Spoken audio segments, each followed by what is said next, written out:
All right, so stocks are telling us President Trump has changed the political map at home and abroad, and that is the subject of the riff.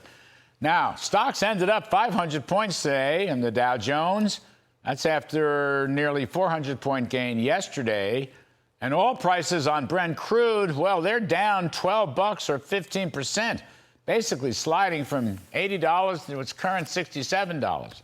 The shorthand reason is the obliterated Iranian mullahs chose not to block the Strait of Hormuz oilway and instead lobbed a couple of missiles at the U.S. military in Qatar, actually warning us about it ahead of time. Nothing came of it. It was a non-missile missile. Now, that's a shorthand. Then, of course, lower oil prices in general are good for global economic growth, and good growth is a positive for corporate profits, and profits are the mother's milk of stocks. Maybe add to this shorthand. President Trump gave a green light to China's purchases of Iranian oil, which is not really an oil price input so much as it signals continued U.S.-China détente on tariffs.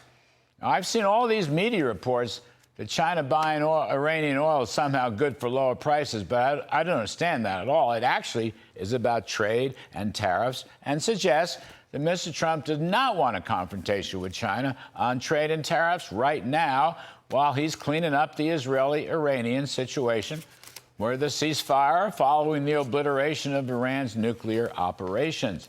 Presidents always have a global reach at any point in time, but they prefer one crisis at a time, if possible. Right now, that centers on the destruction of Iran and the historic, indeed providential end to Iranian power and terrorism, and hopefully war, and maybe even the Iranian mullah's police state as well. And all this, by the way, is very good for world financial markets, not just the American market, and at least U.S. bonds have come down in yield. Inflation's going to come down, too, with cheaper oil, even if Fed head Jay Powell is either too dumb to understand it or too anti-Trump partisan to admit it.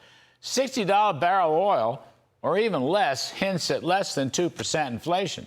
And Trump appointees Mickey Bowman and Chris Waller are finally breaking the Fed groupthink and coming out in favor of a July interest rate cut. That, too, is part of the shorthand for the big stock market rally. And then there's President Trump's insistence that one big, beautiful tax cut bill get done by July 4th.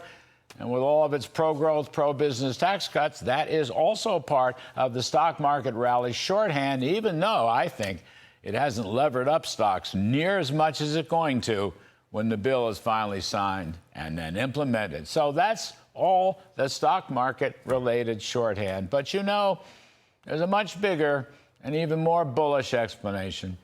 President Trump is gradually delivering on his promise of peace and prosperity. He's got his signature bill going through Congress. He's pulled off the most extraordinary historical change in the Middle East, which will become one big Abraham Accord when he's finished. He even pulled off a ceasefire between Pakistan and India, two other nuclear powers. He has changed the political map at home and abroad. You know, it's a long ways from getting shot in Butler, Pennsylvania. But Mr. Trump has never forgotten the benevolence of God, and neither have I. And that's the riff.